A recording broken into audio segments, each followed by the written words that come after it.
Hello and welcome to Black Mental Health Matters. Now, our mission here is to encourage open dialogue around mental health among Black communities. Now, I am your host, Amanda Eke, and today we have some very, very special guests with us discussing all about teenage mental health, how to cope amidst the rampant body changes. All right, everyone, please do stay tuned.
Amazing intro, and we have some amazing guests today, and I'm about to add them to the stage.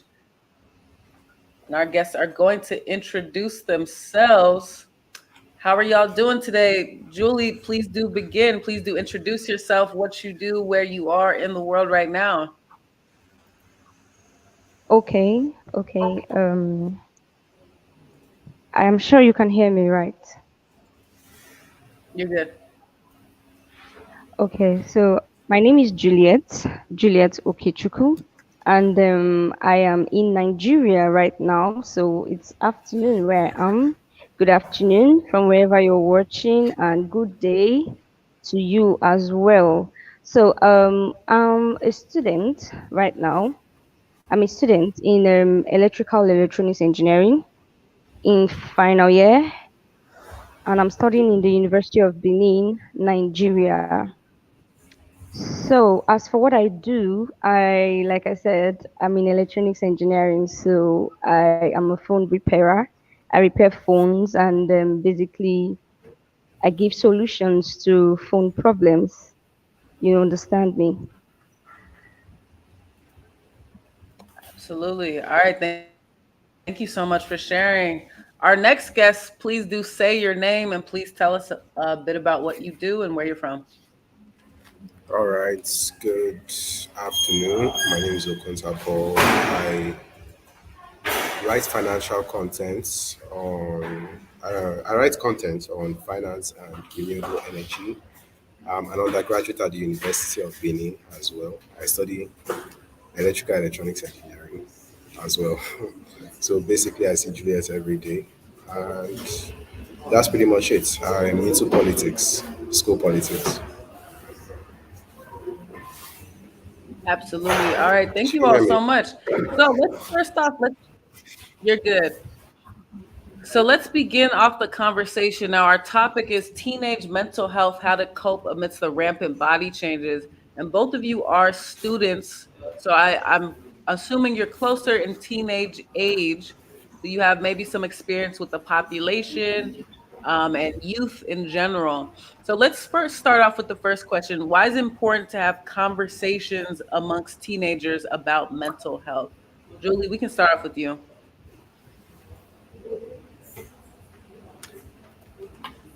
Oh, okay. I want to be sure you can hear me at every point in time. Please, if you can't, just let me know. All right. All right. You're So, good. Go it's ahead. very important. It's very important to have open conversations about mental health related issues with teenagers because these teenagers just enter their adolescent age, as we understand. And we know that when you have open communication with them, it will help to foster understanding. You understand me? It will also help to identify underlying issues, and it will help bring timely intervention to these issues. So, yes, it is very important to have mental health conversations with our teenagers. Absolutely, Julie. Thank you for that.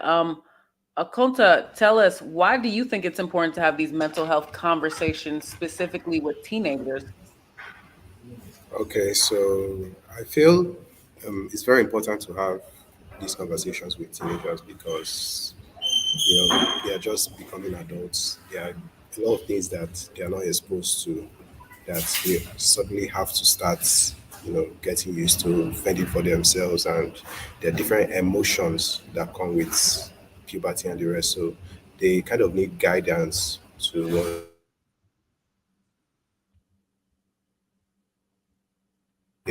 they may find difficult in the future. So it's good to start having those conversations on time. That way they do not carry a lot of trauma into their adulthood. Absolutely. That's such a great point. Sorry, Not can you hear carrying me? trauma into their, you're good. That's a great point. Not carrying trauma into their adulthood. What do you think? Both of you, anyone can go ahead and take this. What are some of the biggest issues facing teens and mental health? You think anyone can go? Okay, Okay. I believe. Um, Julie, go ahead. oh, okay. Okay. So it's all right. Most of the issues faced by teenagers today, I will start with the body image issues. Body image issue Okay. is one of the rampant issues, faced by our teenagers in this era, in this modern day that we live in. And other issues like the social media pressure, the academic stress, self-esteem, depression, anxiety issues. Those are also like serious issues. But I mean, the most rampant one is the body image issues right now. Absolutely. What do you think is kind of from your perspective, Julie, what is the body image issues? Like what is exactly pressing on young people? What does that exactly look Oh, like? Body image. What does that mean? okay. So when I'm talking about body image, yeah, I'm referring to our integral, self body concepts, like what you think about your body. You understand me? It's a dynamic part of our life that changes. It changes throughout our course of living. You understand? So in my short mind me to mention, but in my short 22 years on earth, I do know that many teenagers pass through so much problems, and have some of them actually have a faulty mindset with respect to their bodies and how they see their bodies. So when I'm talking about a body image issue, I'm referring to their mindset about their body. So yes, that's what I'm talking about. Okay, absolutely. No, fair enough. Um, Akonta, let's go to you. What do you think? What are some of the biggest issues facing teens and mental health? Julie mentioned body image as well as some other things. From your perspective, what are some of those biggest issues facing teenagers and mental health?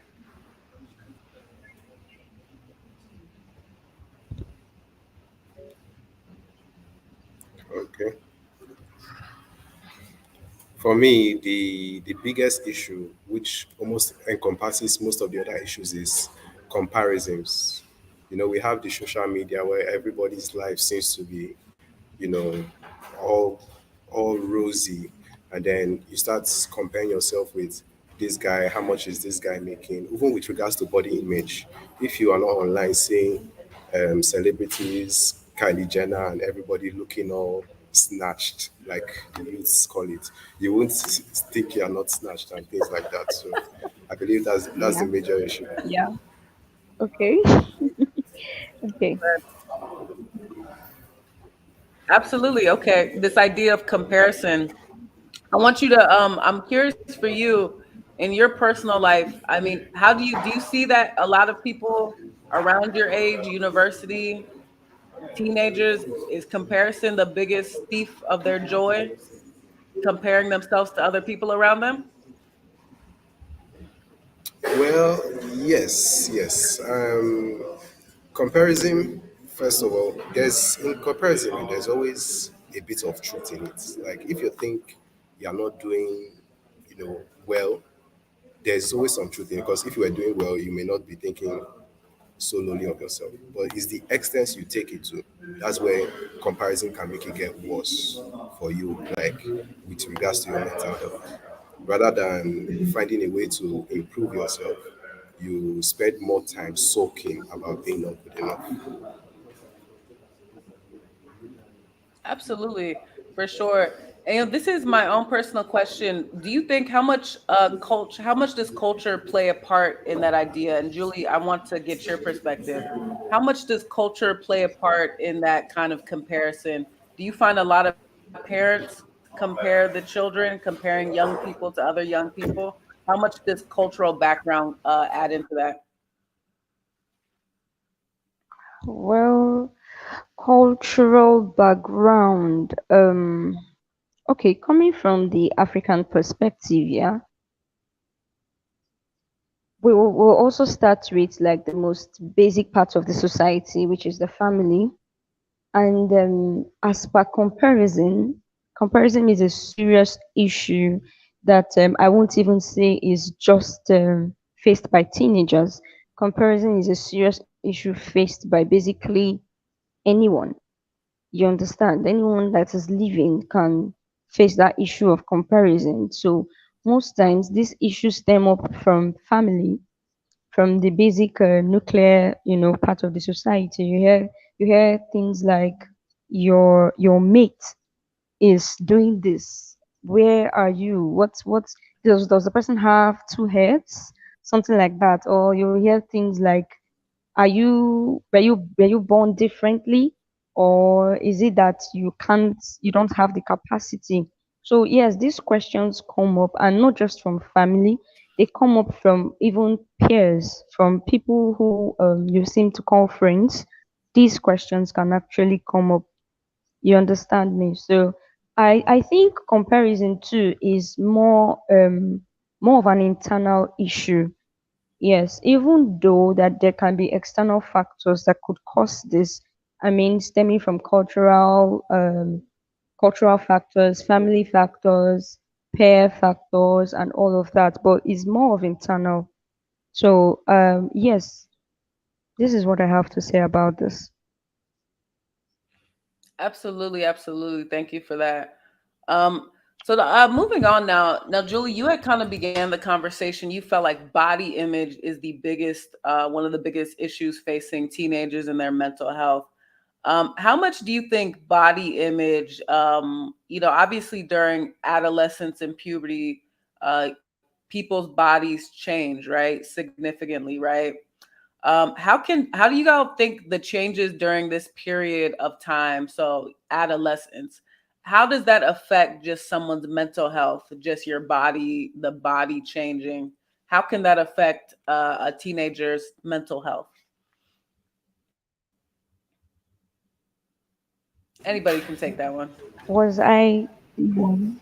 Okay, I think Paul should do something about this.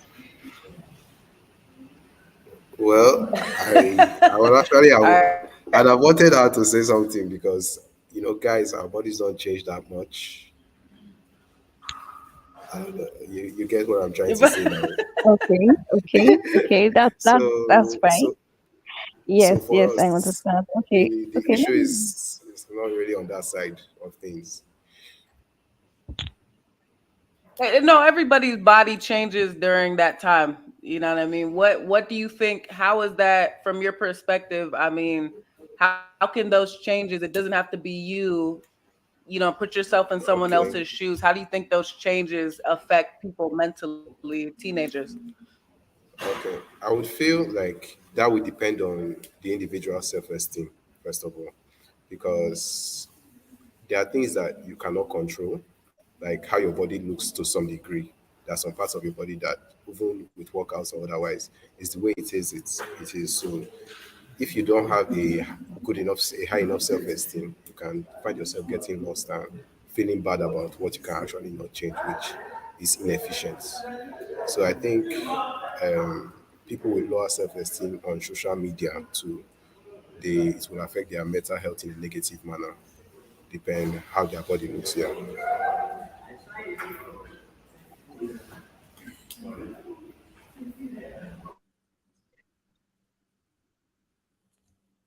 Julie, do you have any thoughts on that? Oh, yes, I do have something to say about this, definitely.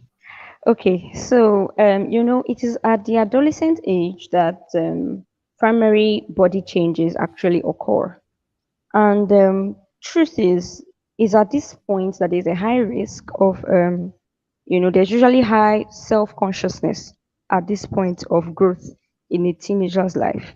So yes, there's also a high risk of body dissatisfaction during this age. But most of the times, this is dependent on what the teenager is exposed to.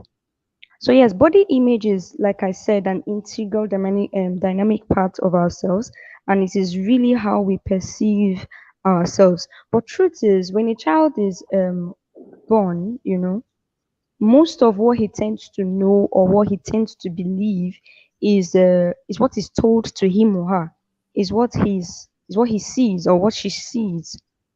I don't know if you understand me. What she hears, I'm talking about the female child now. Let me be specific. So what she sees, what she hears, what she's told. So most of these things take a great toll on her as she grows. So by the time she gets to her adolescent age and those body changes like I don't have to be specific, but the growth of our chest, and when you begin to hear okay, you begin to see your monthly flow and all of those things. So at this age, we become very, very self aware, very, very self conscious. So depending on what we are exposed to, it will go to a great length to tell how satisfied we are with our body or how dissatisfied we can be with our body. So, yes, Absolutely. or a No, you make such a teenager's great point. mental health. Absolutely, absolutely. Thank you all for both sharing that. Let's move on to this next topic. I'm curious, what are your all's opinions? What is the best way to talk to teenagers about mental health? It's very difficult to talk to youth and kids at that age and really get to them. Some people would make the argument that it's only, kids are more influenced by their Hmm, friends than they okay. are by other people trying to kind of speak to them. How do you think, as you two, how do you think that you can really talk to teenagers about mental health? Julie, let's begin with you. Okay, so truth is, positivity matters a lot when you're trying to talk to a teenager. Like I said, when a child is newly born, what she hears, pardon me if I'm using a she so much, but I mean I'm a she, so I think I am permitted to say more of what concerns the female children. Okay, so positivity actually concerns us a lot as to how you would like to communicate with a teenager. If you're looking for best ways to talk to a teenager about their mental health, open communication is key. It's very crucial. And truth is, these teenagers can see through you. They know when you are lying. They know when you are sincere. So genuinity is actually very important. Then another thing we have to try to do is ask direct questions. Ask open-ended questions. Now, what I mean by open-ended questions, you are not asking them a yes or no question, like a question that requires short answer. You're asking them questions like, what do you think about your mental health?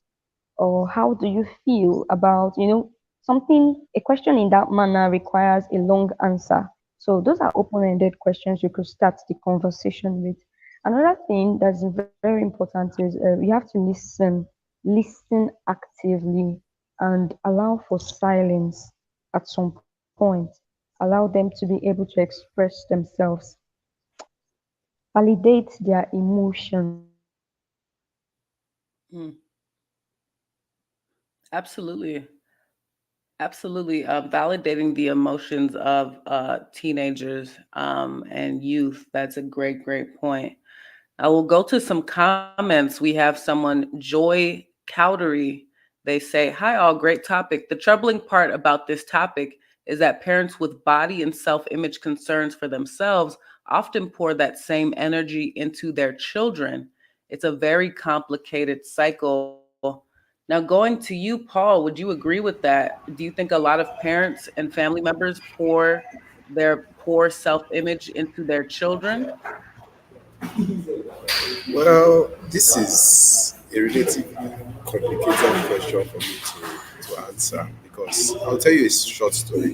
When we were much younger, my brother and I used to walk with a slouch. We're basically getting hunchback at some point.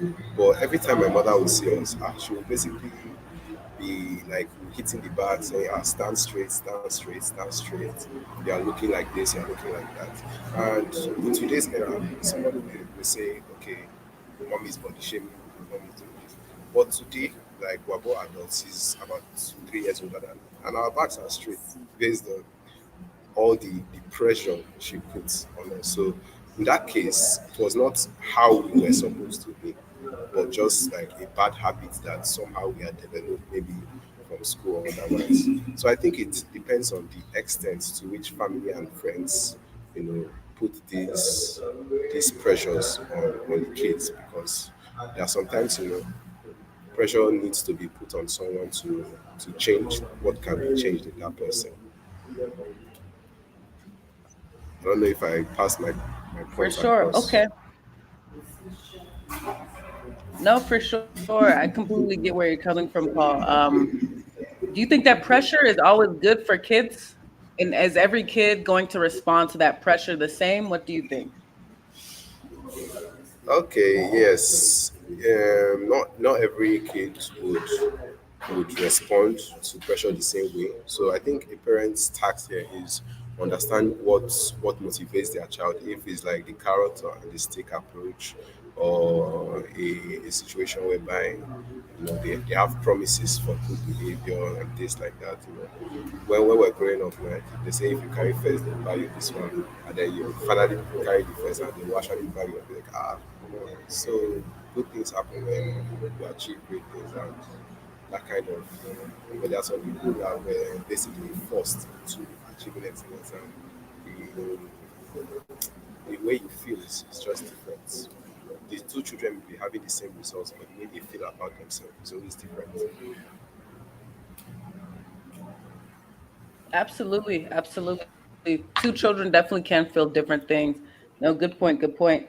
Now, now, Paul, I'm gonna ask you this. How do you think social media is affecting teenagers and their mental health? We touched on it briefly a little bit, but how do you think teenagers are being affected by what they're seeing on Instagram, Facebook? You had mentioned comparison was something that you felt was a big danger. What do you think is so special or specific about social media and how it's affecting teenagers today? Okay, so I would not come out and say it's 100% positive or it's 100% negative. But I would certainly say it's a lot more negative than positive. Though there are not that some positive sides, like some people who are struggling with mental health issues may watch programs like this, may listen to podcasts similar to this, like the ones by the Black Mental Health Matters branch, and feel and get help. But a lot of the time, the youths are not really involved in things like this. They don't really go to these channels. Their channels are on gossip sites, people trying to pull other people down. There's just so much negativity in the space and in the African space. Let me say Nigerian social media space, they sort of glorify a lot of bad behavior. Like you don't see good things trend much. And as a young person, you always want to imitate what is trending, you always want to follow what is trending. So if what is trending are not positive things, you don't expect to have a positive impact on the minds of those young people viewing these trends and trying to follow them.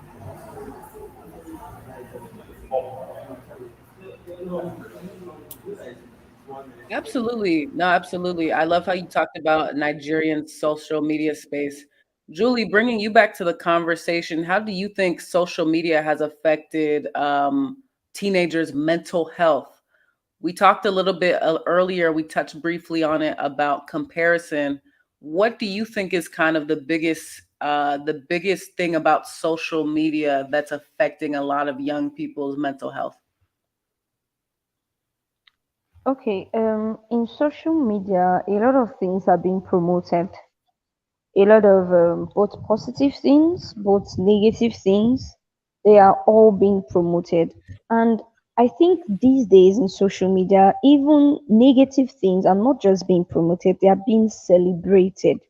So when you see a young person who is yet to actually find his footh, find his foundation on most topics, on most controversial topics to be precise, seeing where such something that doesn't really seem right is being celebrated on social media, that tends to affect his or her mental health.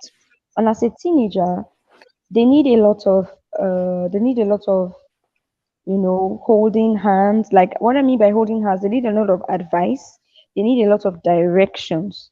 So truthfully, social media has so much impact. When you go online these days, you see, okay, the trend right now for females, the trend is almost like show your skin at every point in time.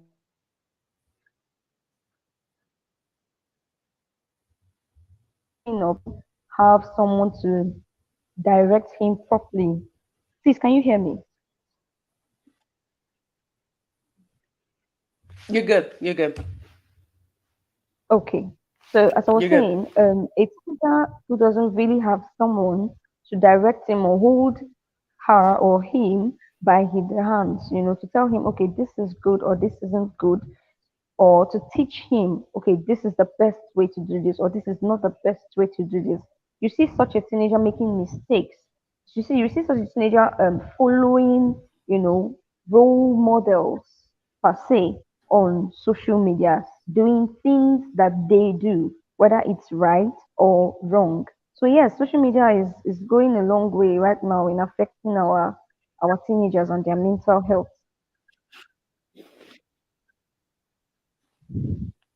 It's more of Absolutely. a Now that you make such a yeah. great point, Julie. You make Like such a I great was going point to say, on it's more of teenagers a and role seeing model.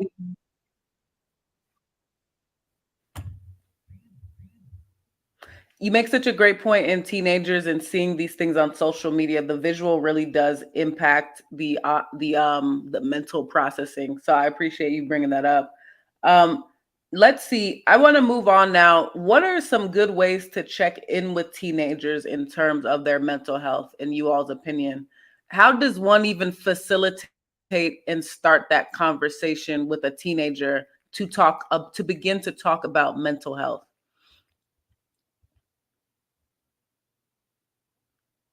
Paul, do you want to start?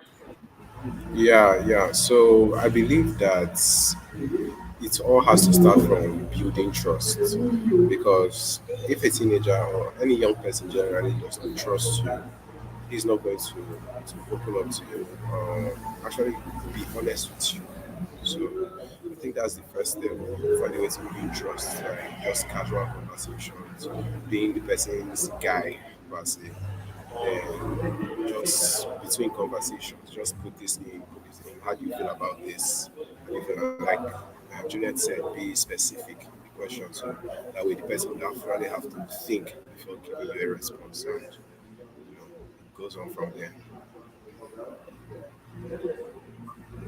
Absolutely, absolutely. Julie, what are your thoughts? Okay, my thoughts on the best way to talk to a teenager to start the conversation, right? How do you start that conversation to check in with them? Absolutely. Okay. Most of the times these teenagers are not really comfortable talking about some topics, especially when it's not a normalcy, probably in their families, because most of the times when you see these adolescents act in a certain way, it's something they must have learned from their families, probably their mom or their dad, or someone really close to them. So truth is, when as an adult you're trying to talk to a teenager, they have to first be comfortable in your space, or probably you have to find somewhere where they will be comfortable. Most of it, I think, sometimes you could even try getting them to do something with you. Okay, let's say you both could be doing the dishes, or you both could be cooking, or you just get them to be doing something handy that they enjoy doing, so you're doing it with them, and from there you could ask them an open-ended question like, how do you feel about this? And another thing too, about starting this conversation is, you should try as much as possible, like I said earlier, to be sincere, be genuine. So even if this topic you want to start conversing with them, even if the topic is not really comfortable for you to talk about, you could as well express it to them. Tell them you will understand if this topic is is difficult for them to talk about, because it's also difficult for you to talk about. So when they see that you are ready to share Yeah. even a difficult situation with them, they would, probably open up to you and also share difficult, difficult experiences also with you. So yes, please try as much as possible, if you want to talk to a teenager, to be be mild. Don't be judgmental, don't be judgmental, and don't even push with solutions at the moment. If you're asking them something, and you try as much as possible to listen, you understand me, you listen the most, hear what they are Yeah. saying, active listening. You don't push you don't push for solutions, because you know what next to do that will solve the problem. You don't do that. Mm, You understand me? And then you also make them understand what their body can do. Make them understand what their body can do, not just what their body looks like. You understand me? So their mental yeah. health, if you observe changes, also share these observations with them. Share it with them, ask them questions, and hear from them. Then please also try to, like I said, when you're involving them in something, let it be a positive thing that would aid them to comfortably talk to you. So I think this and more would help. Absolutely, Julie. I think you make such amazing points. I really did nod my head quite a bit. I think that it's very important to be very open-minded. Don't offer straight solutions when you're talking to Yes, young people, because that'll close them off immediately. yes, Especially, I can give examples of, especially young woman, as you're kind of morphing into a woman. It's maybe your father can be a bit weird about your body changing. He doesn't know how to approach that because he's not Like Paul said, he's not a woman, right? So, it's Yeah. like people feel, or maybe a mother with a son where it's like, well, I don't know how to respectfully say your body functions, right?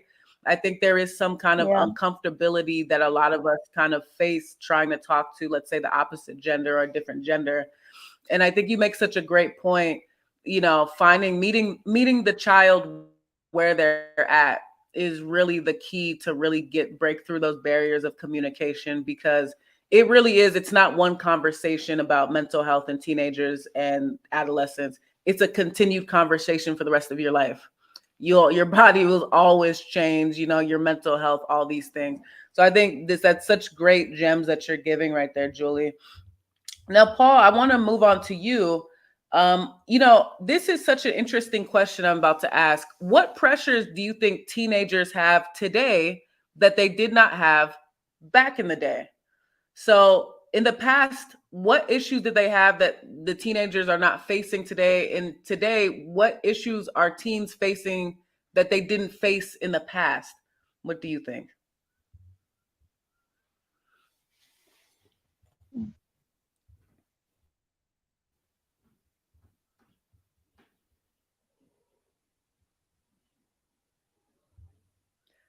Hold on, Paul. Your mic is Money on issue mute. because normally nobody should be expecting someone of 18 years, 19 years to be driving a car or to be making millions in dollars. But now we see people making money from crazy things. You can't hear me? All right, go ahead. Redo Hello? what you just said. You kind of came in late there. Can you hear me? You're good. Yes, Go we ahead. can hear Repeat you. what you Just said. yes. Repeat what you said. Sorry, can anyone hear me? Good. You're good. Okay. Just repeat what you We can said. hear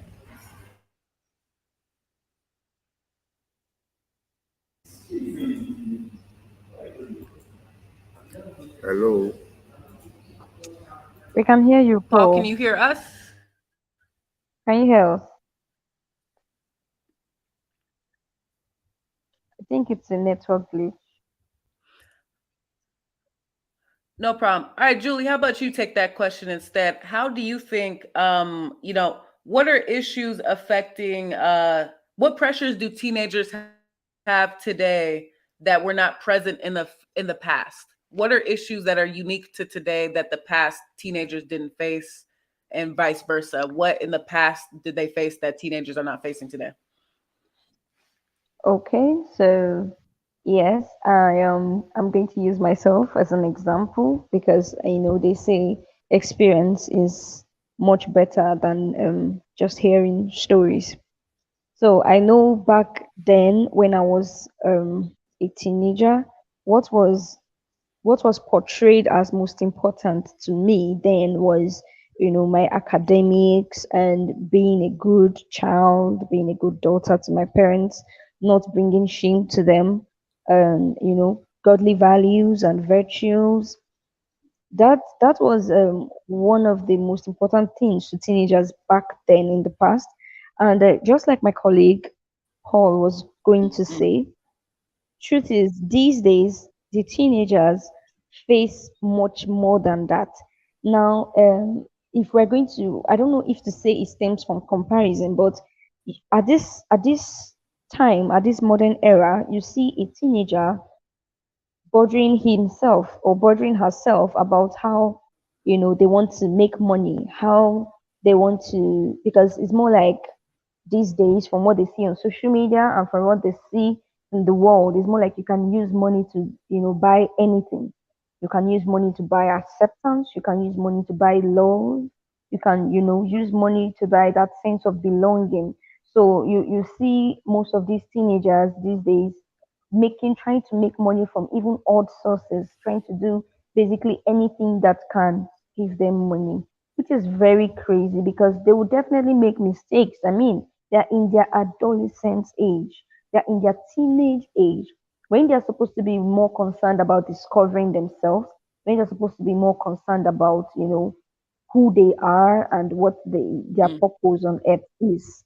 You see them being concerned about how they want to own so house, or how they want to own plots of lands, or how they want to, how they want to have cars, how they want to drive the latest Benz, how they want to prove to their mates and their parents that they started so early to make money. This is a very serious issue that is ravaging our teenagers in this modern age that was not there in the past before.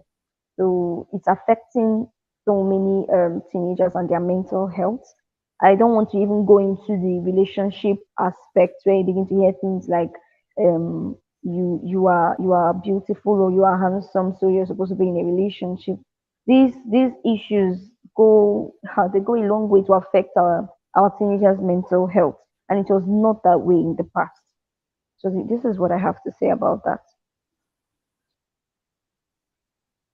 Absolutely, absolutely. Thank you for that perspective, Julie. Paul, bringing you back in, I'm going to ask you the same question. What pressures do teenagers have today that were not present in the past that affect their mental health? Okay, so like I was saying before, my network cut me off, and like Juliet rightly said, a lot of youths are well obsessed with wealth. Like they want to achieve so much through whatever means, like internet fraud, otherwise, and even the ones in tech are finding themselves intimidated by the richer tech bros per se. You have these social media cliques of okay tech bros, designers with their flashy gear, expensive things, and everybody just wants to, achieve those level of materialism. I don't think that issue was there in the past because people of that particular age in the past were just expected to okay, be going to school, you finish your school, and you're looking for work. For sure. Absolutely. No, thank you for that perspective, Paul. Good, good, good. You know what? So here's my next question to both of you. What should teenagers do that don't have support for their mental health issues? There are some teenagers that don't have access to, talk to a therapist, talk to anybody about what they're going through, depression, relationship issues. What should teenagers do in y'all's opinion if they don't have access to support? Some people, they can't talk to a friend, they can't talk to their parents, they can't talk to their family. What do you think those teenagers, how can they best receive support? What do you think is the best way to go? Julie, we can start with you. Hmm. Well, this is a very, very crucial part for adolescents and teenagers. But as much as I would like to say that they could find themselves in a position where they don't have anyone to talk to, I think the main issue is they are finding themselves in positions where they don't know who to talk to. I think that is like an issue. They don't know who to talk to. So you see some of these teenagers talking to their friends. You see them talking to people like them. I mean, this person is just of the same age as you. What makes you think he has the solution or she has the solution to that problem you're facing? Sometimes you also see them not just that they don't know who to talk to. Some of them lock up like mind my words, but like some of them they just lock it in themselves. They don't talk because they don't know who to trust. So there are two issues here. Some of them don't know who to talk to. They're ready to open up. They're ready to talk, but they don't know who to talk to. And then there are some of them that they just don't even want to talk because they don't know who to trust. So in cases like that, I think first thing that should be said is it should be emphasized probably in their classes, because I'm sure there's no teenager who is not going to school. I'm not going to, all things being equal, a teenager is supposed to be in school. So if in our secondary schools, you hear these teachers, you hear this, so probably their vice principal or their principal or their teachers, which they see in their classes every day. When you hear the teachers emphasize that it is a sign of strength to talk out about your issues, or to talk out about any mental issue you're facing, any hard times you're facing. If it's very key if they can, if that particular point can be emphasized. You understand me? So when these children, when these kids, when these teenagers know that it is a sign of strength to open up, so you see even those that want to lock up, those who don't want to talk, they will now want to open up. So when it's the first step, when you now want to open up, then the next is, who do you open up to? So most of our teenagers should be given right directions. They should be talked to. You see, most of the times they are looking for who to talk to. So if at that point there is a very sensitive adult there, or there's someone who is very observant, the person will be able to observe that, okay, there's a change going on in this person. There's something going wrong right here, and then you be the one to meet them, approach them, you ask them questions. You understand me? Before you know, they find out, okay, you are someone they can talk to. You see, most of the times that these teenagers talk to the wrong persons is because these are the people that are readily available. These are the people that are there with them. These are the people that are ready to listen to them. You understand me? So I think that's one of the things we should major on as adults. We should try to like tell them, this is what you should do as a teenager. This is who you should talk to. Someone who can solve your problem, not someone who will just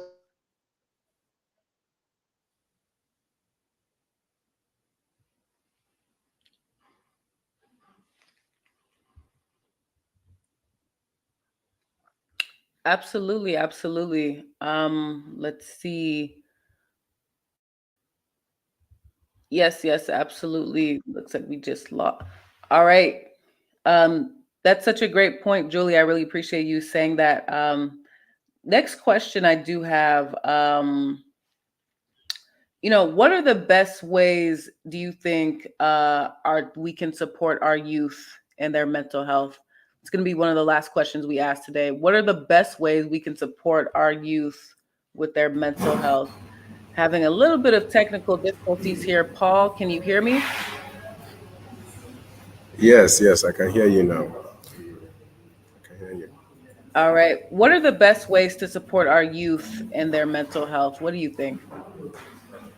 Well, first of all, having sessions like this and like the Black Mental Health Matters brand is doing on Spotify.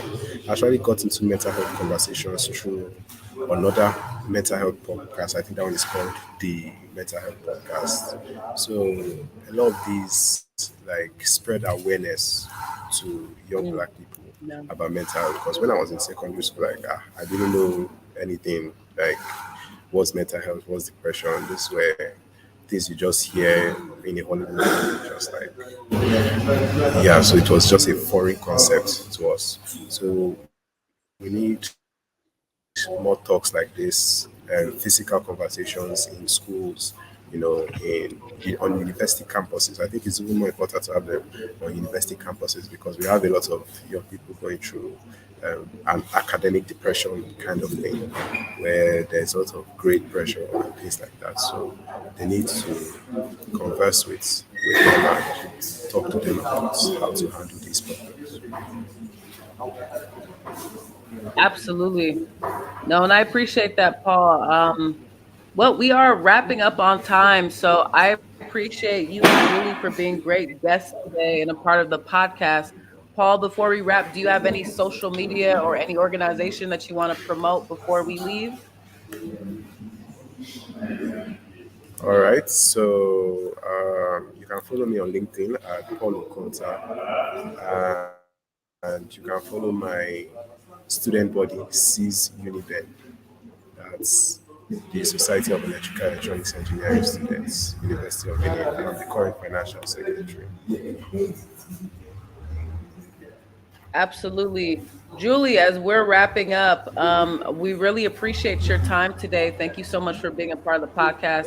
Julie, any social media or website or organizations that you want to shout out before we leave? Oh yes, yes. Before before I leave, I want to mention that a phone repair, a phone hardware repair specialist. So I own a company, Juliet Technologies, where I offer solutions to people's phone problems. I'm sure you can hear me, right? So can you hear me? You're good. Yeah, go ahead. Hello, can you Go hear ahead. me? We can hear you. Yes, go ahead. We can hear Okay. you. Okay, so I was talking about my brand, Julie Blinks Technologies. Um, like I said, I'm running that brand, and okay, so it's the okay. So we have our website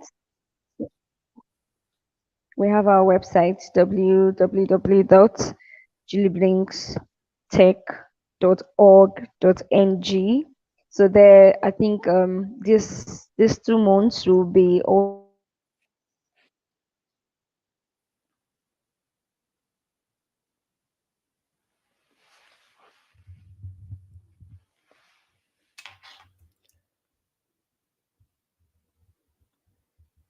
Okay, looks like we lost Julie. All good, Julie. We will be back. Everyone, Paul and Julie, their information will be in the podcast. I mean, in the description box. No worries. Again, Paul and Julie, thank you so much for being a part of the show today. And thank you all for tuning in to Black Mental Health Matters. Now, to support our show, please visit bmhm.org for the latest conversations on Black mental health. Please join us again, same time next week, same time, same place. Bye bye, everyone.